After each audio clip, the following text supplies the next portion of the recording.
So Neil, if you're to guess before looking at this title, if you would think there would be more active podcasts or less active podcasts in 2018 versus 2023, again, without looking at this title, what would you say? I would assume that there are more active podcasts in 2023 because overall there's more podcasts. I don't know how many of them are still continuing to produce episodes, but I would just make the assumption that there's more active ones. How many active podcasts do you think there are right now? 200,000? Okay, watch. So the guess is not completely far off, but what I wanted to share was this quote from Danny Miranda. So he's a podcaster. And so it says in 2018, there were 550,000 active podcasts on iTunes. I don't know how they scored that, but now you look at today, there are currently 493,000 active podcasts, and as of July 2023. So you can see the numbers here. And I think this is interesting. There's less. Dude, 2021, it started to boom in June 2021, and then it's just been going down since. But in May 2023, it went up a little bit to 474 versus 449 in January. Yeah. So what are your thoughts on this overall?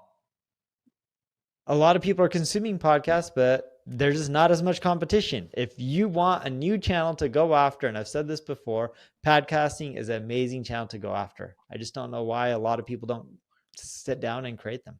I think this is an interesting comment over here. This is my first time seeing this comment. So this person, Matt Johns, says, another factor is Apple's total neglect of the category in tech. I've run a podcast agency for 7 years, and I'm shifting to emphasize video shows that can leverage YouTube.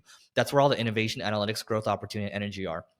Which is funny because, Neil, we didn't do our YouTube. I'm going to stop the share over here, but we didn't do our YouTube for years and years, partly because I lost the connection fell apart. And then also I lost the password to the channel, and then we recovered it. And now we're back on YouTube. Otherwise, I think we'd be like doing really well on it. And I do agree. Like I don't know if we'll do an episode on this today, but I was looking at our YouTube analytics. I'm like, dude, if we just fix this over here, fix this over here, boom. Like I know we just go up and to the right. Like it's so obvious to me, right? There's just stuff I'm just, why are we doing it this way?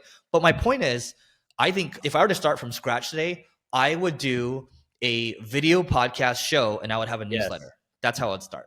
I wouldn't care about the newsletter, but I would definitely do it in video format. And then you can just cut out the video and then you have the audio format. Similar to what we do now. It's a much better approach than going after the audio first version. Interesting enough, Neil, like what I found from podcasting too, and this kind of goes into like how we've been doing it. When I look at our shorts, we're live and we're telling stories. The retention rate is like 80, 90% on a short, for example. And when we lead with a good hook on YouTube, it's very obvious. Lead with a good hook. If we keep them for the first 30 seconds, that video will do. If we just start rambling in the first 30 seconds, the video tanks.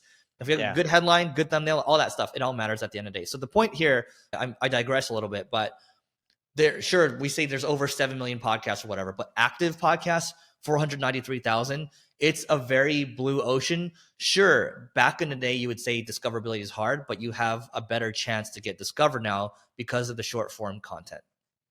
Yeah, because you can take a video version, you can then use the audio version for iTunes and Spotify. I was about to say Shopify, but Spotify. And then you can take the video version again, because you put it out in the whole format for, let's say, YouTube. But you can also take the video version, slice and dice it, and create things like reels and shorts for them as well. I think the key thing here is if you actually want to put your back into doing this, I know it's probably 1% of people listening, right? Because that's just how numbers work. But if you're going to take action on this, I would say the one thing I hope for our podcast over here is that we have editors that really understand psychology around the right moment to hook. So you pull in the right moment to hook. You understand testing of thumbnails, of titles, and you'll understand how to evoke curiosity and sometimes even pull out controversy from what we're talking about, right? That's how you're going to get people curious. Because at the end of the day, we can complain about, oh, YouTube isn't giving us credit. We make good videos. No, it's like, if you make a good video, you make a good video and you get credit for it. And that's just how it is. So I'm excited to see where this goes. And again, if you're going to hire someone to do it, make sure that they can cover these areas that we talked about. Anything else? Nope, that's it. All right. Don't forget to rate, review, subscribe.